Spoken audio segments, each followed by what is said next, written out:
जय जाऊ मित्रांनो, SMS महाराष्ट्र चॅनलमध्ये आपले सहर्ष स्वागत आहे।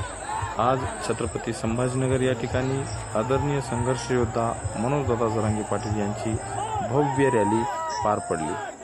मराठा समाजाला ओबीसीतून आरक्षण द्या या मूळ मागणीसाठी संपूर्ण मराठवाड्यामध्ये आदरणीय संघर्ष योद्ध्याने शांतता रॅलीचे आयोजन केले होते।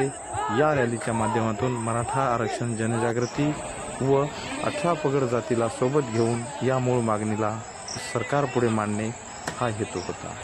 हिंगोलीनंतर परभणी, नंतर नांदेड, लातूर, जालना, धाराशिव, बीड व आज छत्रपती संभाजीनगर या ठिकाणी त्या रॅल्या मोठ्या प्रमाणामध्ये यशस्वी झाल्या असून आता सरकार काय भूमिका घेते याकडे सर्वांचे लक्ष लागले आहे।